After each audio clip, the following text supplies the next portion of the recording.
Pak Anton, Anda ini menjalani hukuman 18 tahun lebih ya, 7 bulan di dan 14 sampai lapas. hafal 7 bulan di 14 lapas. Dan ini mulai merasakan dinginnya jeruji besi itu pada umur 12 Umur tahun. 12 tahun kasus pembunuhan. Nah, kalau saya baca di buku Anda tuh waktu itu membela diri. Saya diludahi katai Cina, saya bunuh. Memang Yang mengatai Cina, yang meludahi itu si preman. Saya ambil uang saya. Ya saya kan bela diri, terus saya tanya, malah saya ditendang, ditabok, diludahi, dikatai Cina. Memang saya minta dilahirkan di orang Cina, kan kagak. Iya. Gitu. Oke, nah itulah ya titik awal pada saat Anda mulai. Penyebabnya. Penyebab. Tapi akibat yang timbul itu luar biasa. Ketika saya bebas dari penjara, saya ikut mak saya angkat baju apa segala macam untuk cuci. Mak saya sampai nangis, saya nggak tahu nangisnya kenapa.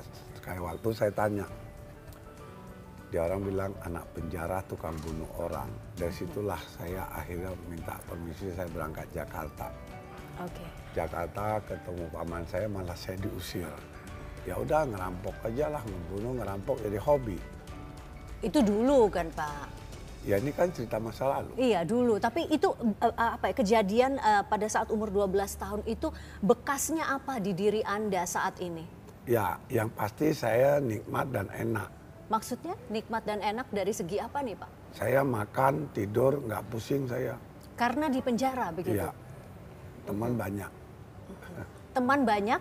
Nah, kalau pada saat berteman ini, pada saat di lapas berteman, ini bertemannya seperti apa? Ke arahnya yang mana? Karena akhirnya Pak Anton justru balik-balik lagi Ya, kan? disitulah orang menimba ilmu.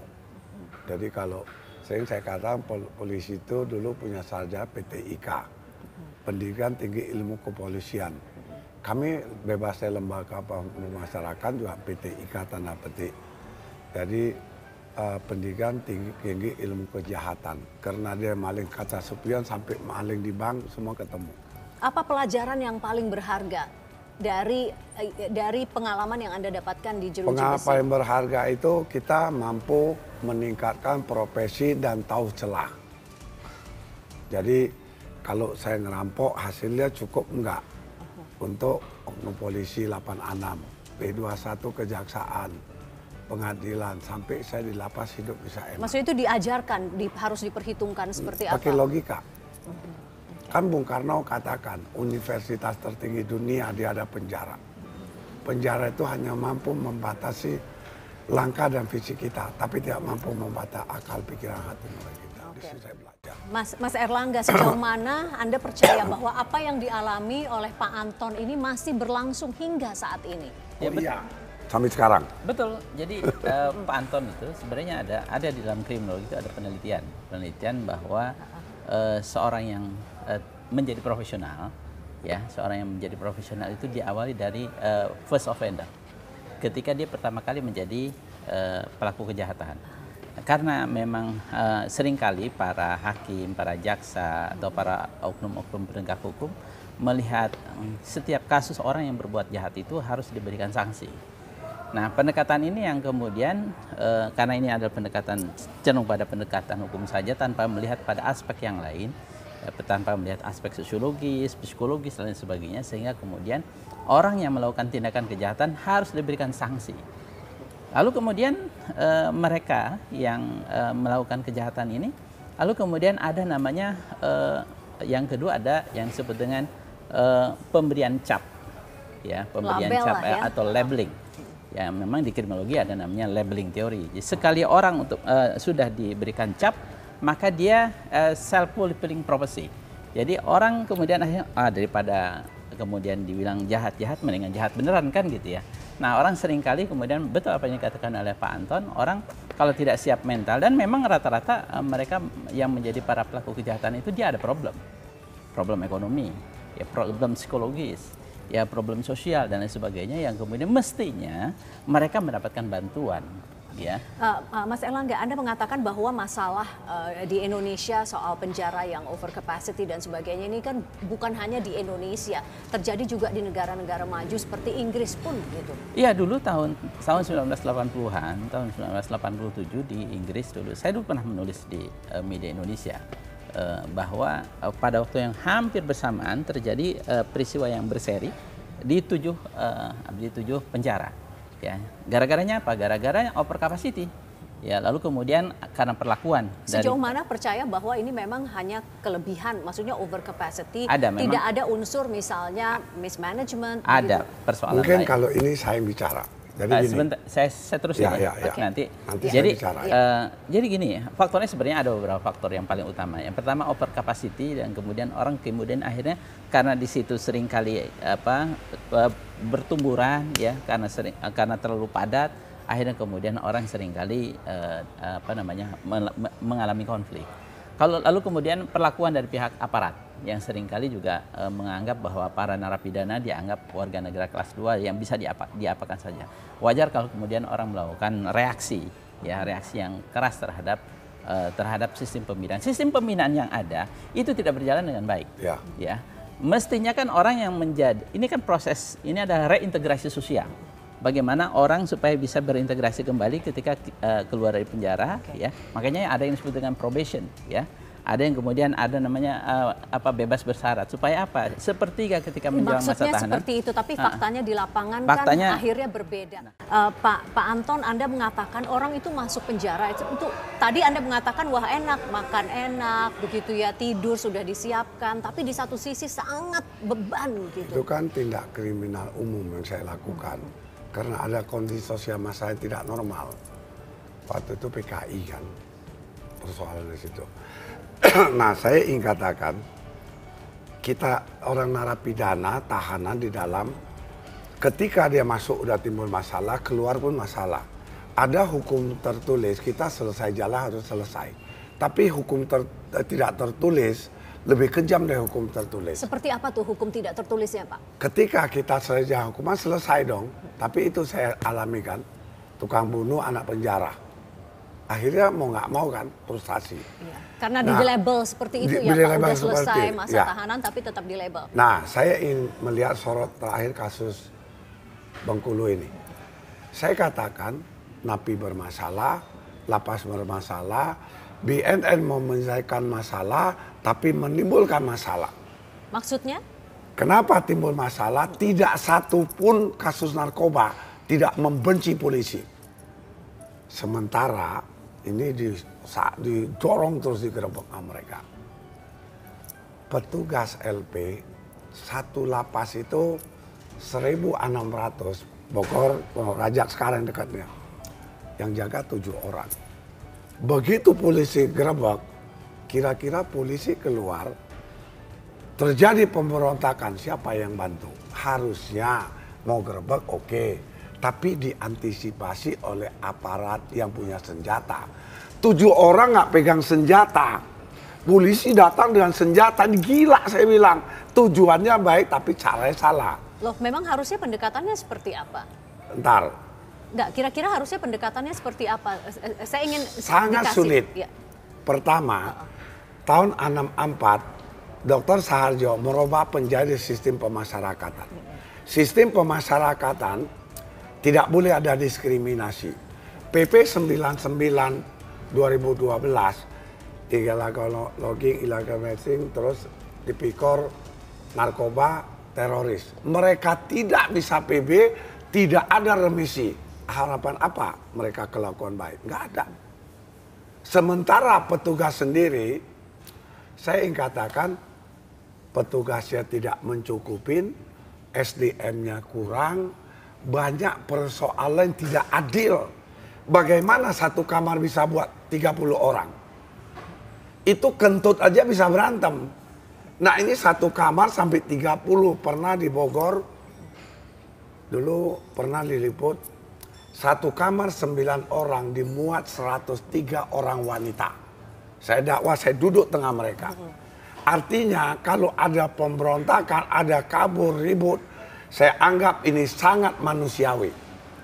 puluhan orang kamar, kipas angin nggak ada, jendela nggak ada. Berarti ini kita apa? Kita memelihara bom waktu. Betul, makanya saya katakan, saya kesempatannya ini saya bersyukur loh. Saya putar Kalimantan minggu kemarin saya beli penyulingan air 32 juta untuk wanita dengan anak-anak. Minum aja susah. Nah, ini hari jam 9 anak buah saya ketemu Kanwil Jawa Barat untuk membangun sana ibadah untuk mereka. Oke. Saya bisa bangkit ini hari karena pengalaman itulah ngajar saya. Saya harus tunjukkan, bukan nggak bisa bertobat. Baik. Kalau kita lakukan semua karena Tuhan, masa bodoh dengan orang lain. Ya pemirsa, Anda masih menyaksikan Selamat Pagi Indonesia. Pak Anton, Anda sejak tahun 1994 rajin keliling ke berbagai lapas di seluruh Indonesia. Terakhir waktu Cap Gomeh Anda ke Kalimantan Barat. Itu tepatnya di mana Pak? Anda mengunjungi? Kabupaten Kapuas Hulu. Saya tahu aja Putus Sibau. Oke, lapas di Putus Sibau ya Pak ya, waktu itu yang ya. paling pinggir perbatasan. Ya, ini Anda memberikan motivasi kepada mereka. Nah, ini penjaranya untuk laki atau perempuan? Campur. Ya, satu lapas campur. Iya, terus cuman kamarnya beda. Iya. Singkawang juga, Pontianak juga begitu. Nah, apa yang Anda kan istilahnya berdakwah ya. Kemudian apa respon mereka? Apa yang Anda lihat? Ya, saya memberikan contoh bahwa ini bukan akhir perjalanan hidup. Banyak orang sukses dari penjara. Nelson Mandela 27 tahun jadi presiden. Sasagufa 10 tahun jadi juga presiden. Buya Hamka menyusun kitab dari lapas. Berapa banyak? Bung Karno katakan universitas tertinggi dunia dia ada penjara. Penjara hanya mampu membatasi langkah dan fisik kita.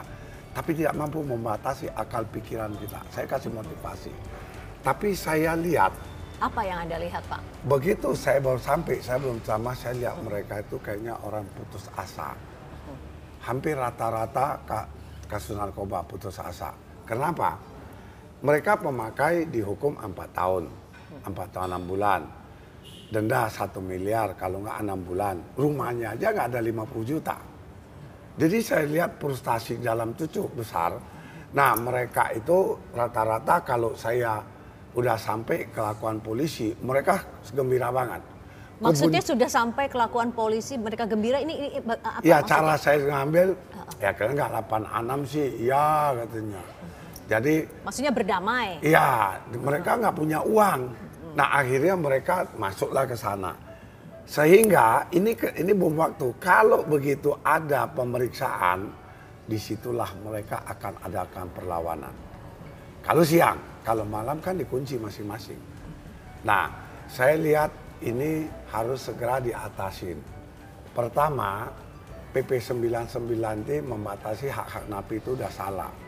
Kalaupun lembaga pemasyarakatan mau berjalan, cabut, jadikan penjara. Anda setuju, Mas Erlangga, hak-hak napi jangan dibatasi dan maksudnya hak yang mana, Pak? Ya harusnya akan ada remisi dan sebagainya, Bapak Erlangga tahu lah. Silakan. Ya, jadi gini, hak napi itu kan sebenarnya dia bisa hak untuk mendapatkan hak seksual. Ya, sekarang sulit ya. Nggak ada. Ya, lalu kemudian memperoleh bebas bersyarat.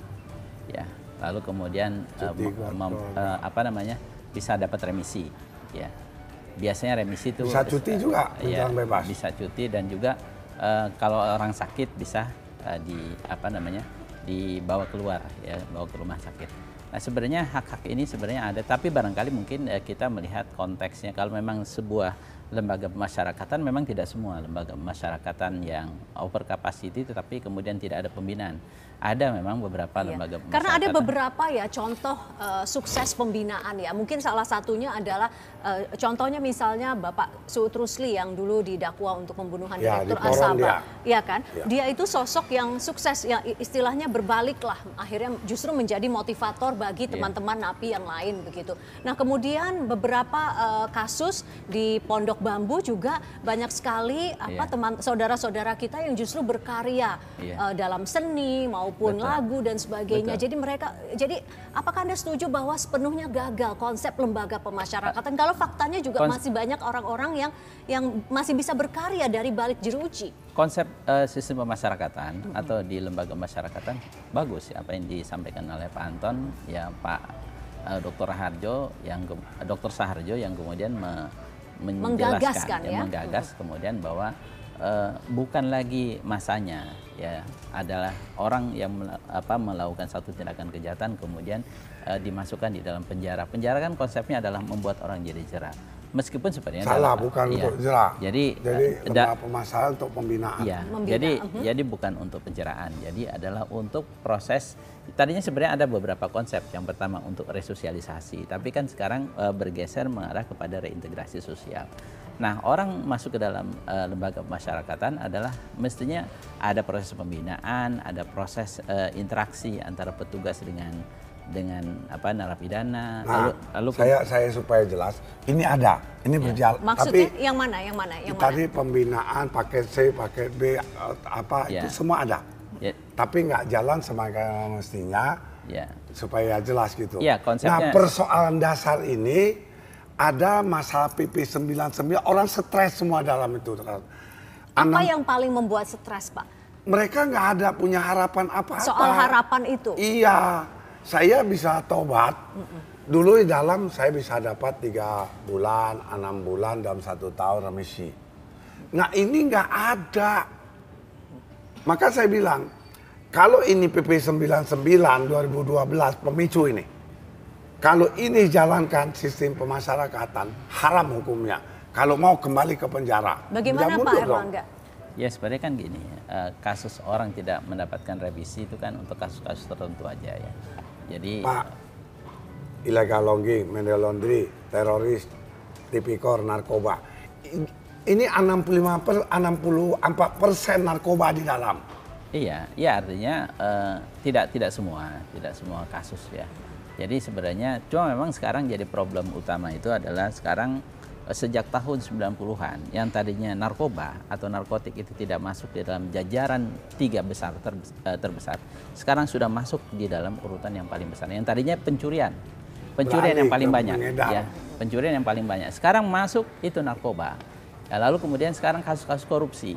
Kasus korupsi juga yang kemudian jadi cepat sekali menanjak. Oleh karena itu menurut saya memang perlu ada satu pendekatan baru dalam. Pendekatan baru seperti apa yang masih menimbulkan harapan, Pak? Yang jelas sekarang gini, orang dipidana itu untuk apa? Nah ini filosofi tentang pemidanaan itu harus berubah. Untuk dibina dan konsepnya kan seperti itu, Pak. Untuk dibina, kemudian untuk dipersiapkan kembali ke masyarakat. Nah seringkali ya di kita tuh kan masalah hukum ini adalah terkait dengan persoalan politik, ya. Seringkali kemudian misalnya sekarang kejaksaan tuh target sekian banyak. Ketika zaman Pak Hendarman itu kan 531 ya. Jadi bagaimana 5 itu bisa diselesaikan di tingkat kejaksaan tinggi, 3 di kejaksaan negeri dan kemudian 1 di kejaksaan pembantu. Jadi ini kan sebenarnya akhirnya sekarang apapun kasusnya, sekecil apapun yang kasusnya itu kemudian orang akhirnya masuk di target masuk di dalam proses peradilan, ya. Ada yang kemudian. Tapi kan kita juga tahu Pak ada restoratif justice, Pak. Mestinya kan ini kan konsep baru pada tahun 1980-an restoratif justice. Ini mestinya kita melihat sistem pemasyarakatan kita itu ya tidak seperti pembinaan yang ada sekarang. Nah, tidak seperti maksimum security. Nah, sekarang kan pendekatan maksimum security. Mestinya kita kembangkan bagaimana pemasyarakatan itu dengan sistem lembaga pemasyarakatan terbuka. Dan ini ada beberapa daerah yang kemudian mengembangkan sistem pemasyarakatan terbuka. Nah, Pak Anton tolong berikan kami sekali lagi gambaran. Jangan sampai kami lupa dan fokus hanya pada akibat gitu ya. Kan yang sekarang mengemuka. Ya, penyebabnya? Ingatkan kami kembali penyebabnya. Ini kan adalah sosok-sosok manusia yang memang ada di balik jeruji besi begitu. Saya setuju BNN gempur habis narkoba. Tapi tujuannya untuk selesaikan masalah. Nah, untuk lapas dihentikan dulu. Kecuali sudah diantisipasi karena jumlah petugas sangat tidak seimbang. 1.600. Maksudnya bereskan dulu jumlah petugas kalau memang mau gerebek begitu. Iya, jumlah ya kalau petugas. misalnya petugasnya juga oknum petugas ikut bermain. Nah, bagaimana petugas nggak main? Orang petugas diterima terima, nggak dididik, nggak dikelat, tahu-tahu Ya berarti tidak tugas bisa KLP. menyalahkan BNN juga dong. Maka BNN saya- kan memang tugasnya jumlahnya gitu. nggak sama. Minimal kalau satu petugas 20 napi mendingan. Ini perbandingan ratusan. Sekarang jumlahnya 7 orang petugas. Napinya 1.600 perbandingan berapa? Yang dijaga penjahat, perampok, segala macam, orang pintar, cuma nggak benar. Iya, Mereka pun sialnya berarti masuk memang dalam. berarti sebenarnya sudah semakin mendesak untuk digerebek kan, dipenjarakan ya. Oh, kalau tidak juga. narkoba. Tidak juga. Ini modus saya katakan. Maksudnya ini kan seperti negara di dalam negara, penjaganya Jadi gini, juga apa? saya kasih contoh penjara Kajang Malaysia. Mereka ada sistem diobati dengan mengurangi dosis. Hukuman mati tetap jalan. Di sini BNN ada pembinaan, tapi nggak ada konsep yang saya lihat benar. Pendekatannya semua kekerasan, keamanan. Ini kan nggak benar. Jadi saya katakan netralisir dulu. Petugasnya dibenahi, hak-hak napi dihargain. Sementara narkoba terus diproduksi begitu Pak? Saya katakan itu kan bukan tanggung jawab saya. Ini kan bagaimana di dalamnya petugasnya memadai nggak? SDM-nya Oke, kalau cukup nggak? sama kita sepakat ya Pak tidak memadai petugasnya. Pak Erlangga sepakat bahwa memang Iya, tidak memadai tapi dari yang jumlah. paling mendesak cabut PP 99 2012. Itu pemicu dasarnya. Itu cabut dulu. Dan itu PP itu sendiri diletakkan di situ mulai timbul persoalan.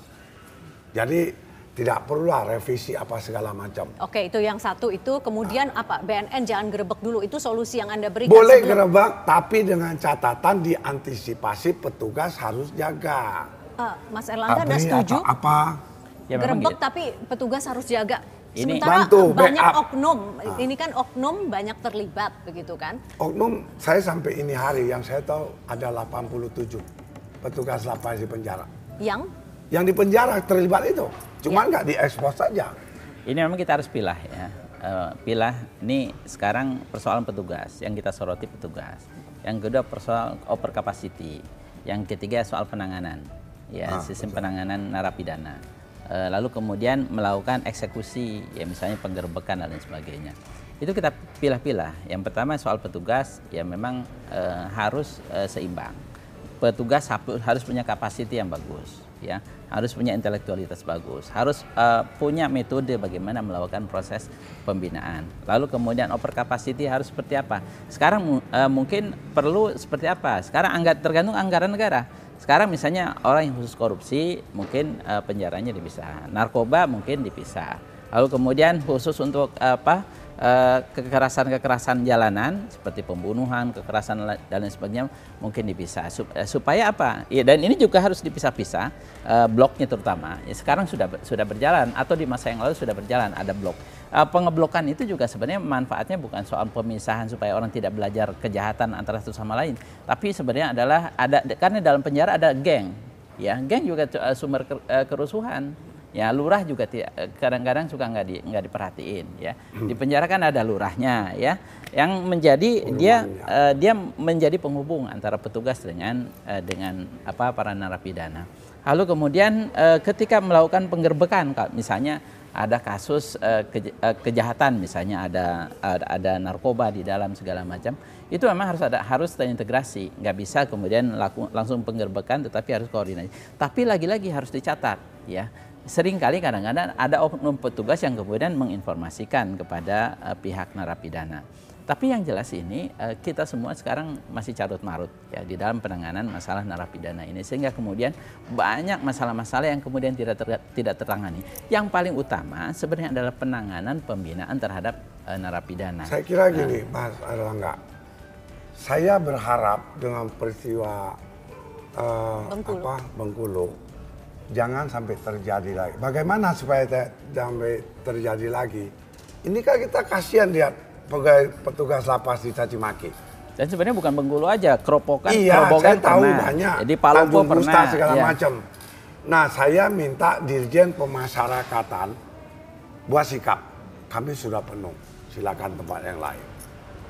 Ya kan, selesai.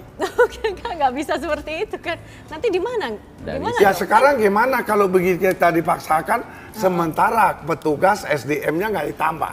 Anggarannya saya katakan tadi yang Anda bicarakan, anggaran baru tahun ini dikelola sama Dirjen Pemasarakatan. Sebelumnya tidak ada. Itu Berarti persoalan. butuh keseriusan negara di sini. Iya, jadi saya katakan yang paling bagus ini kan ada 600 lebih sama rumah rampasan segala macam pemasarakatan.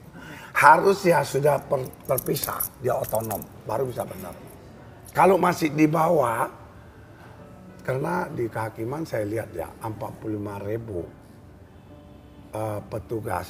45.000 petugas ya. 32.000 itu ada lapas, kalau dipisah Menteri Kehakiman habis itu. Nah kalau ini dipisah, saya kira paling baik.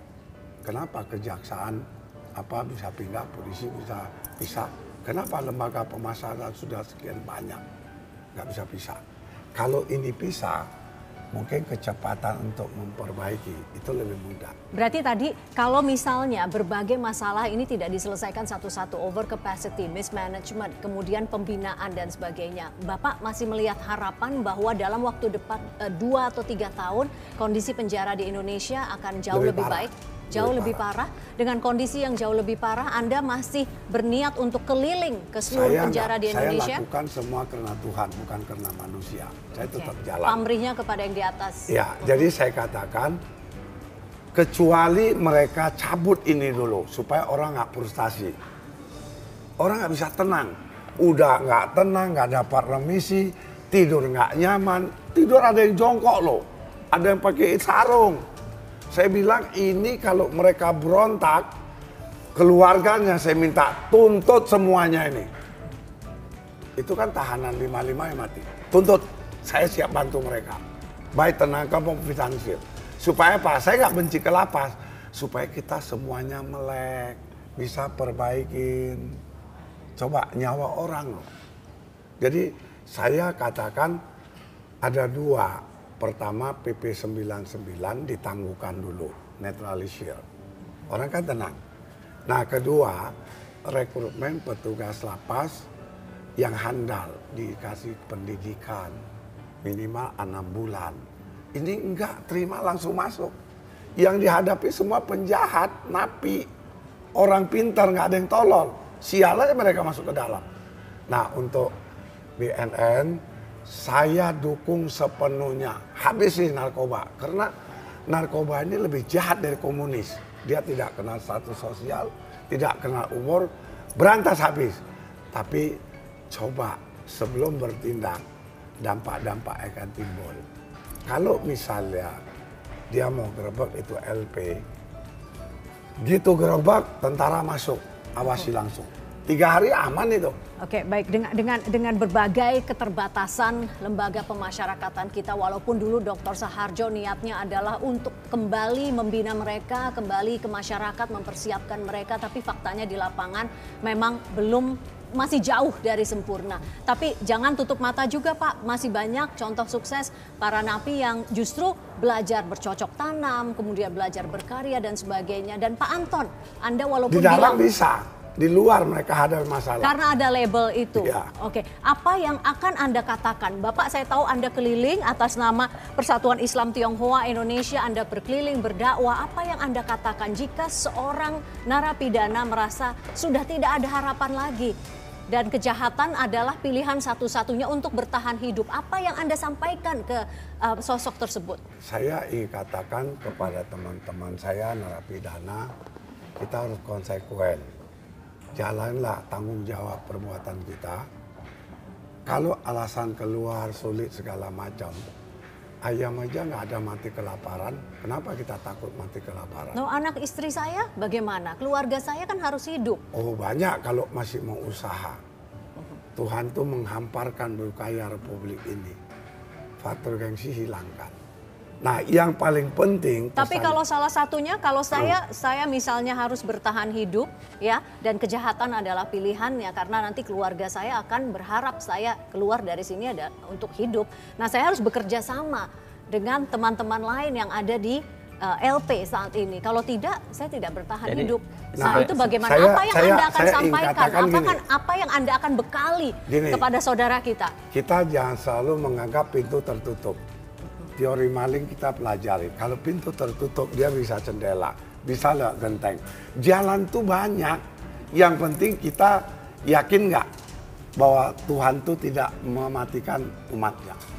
Nah, yang paling penting bagi saya ada dikenal oleh praktis itu satu adegium bahwa kejahatan adalah produk masyarakat. Saya ingin katakan masyarakat pejabat ibu kandung dari segala bentuk kejahatan. Mereka harus sadari. Berilah peluang, carilah solusi. Agar bekas napi ini juga ketika dia jahat, dia jaya hukuman. Hukum tertulis selesai. Jangan ada lagi hukum tidak tertulis yaitu sunatullah hukum alam. Tolong kepada masyarakat. Anton Medan bukan manusia yang terbaik. Mungkin karena Islam saya bisa mengurangi kejahatan. Mungkin karena Islam saya bisa bermanfaat untuk orang lain. Saya ajak semua masyarakat yang lalu biarlah berlalu. Manusia hidup itu ada 3 dimensi waktu.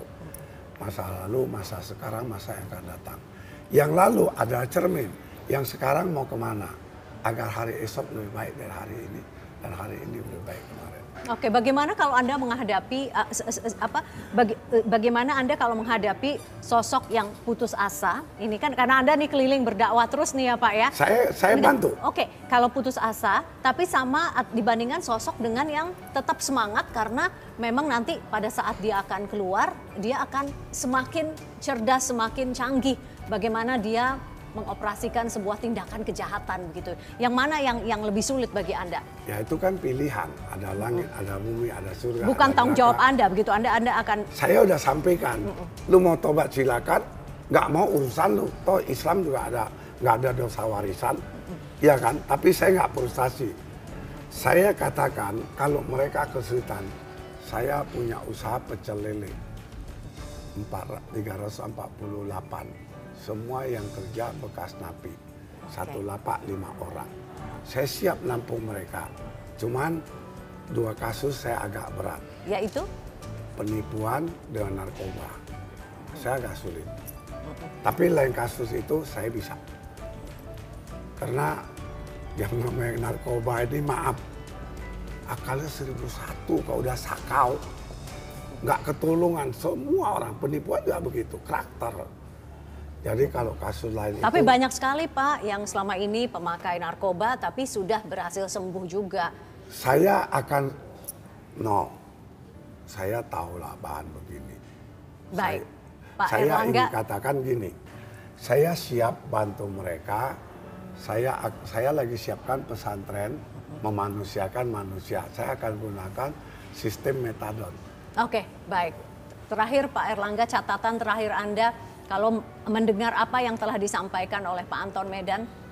Kita tuh gini, kita orang yang di luar penjara menganggap bahwa orang yang ada di dalam penjara atau dalam lapas ini adalah mereka pesakitan. Ya, sehingga Itu kemudian perspektifnya kan ya, ya, dan itu salah kan? Itu salah dan harus kita ubah. Seringkali atau kita juga perlu menyatakan bahwa mereka sebenarnya adalah sebagian kecil saja orang yang melakukan tindakan kejahatan dan kemudian mereka dihukum dan karena apa? Karena ketahuan kan gitu. Sebenarnya para pelaku kejahatan yang sesungguhnya itu banyak di luar lembaga masyarakatan ya. Mereka bukan pesakitan yang Betul. ada di LP, bukan pesakitan. Pak Erlangga, Mas Diana, Ya. Pak Anton Medan, Jadi terima pesan kasih saya terakhir. telah berbagi di Selamat Pagi Indonesia. Durasinya sudah habis. Ini saya lempar ke teman-teman atau langsung? Oke, baik. Iya pemirsa, tetaplah bersama kami. Selamat Pagi Indonesia akan kembali bersama Ade Mulia dan Widya.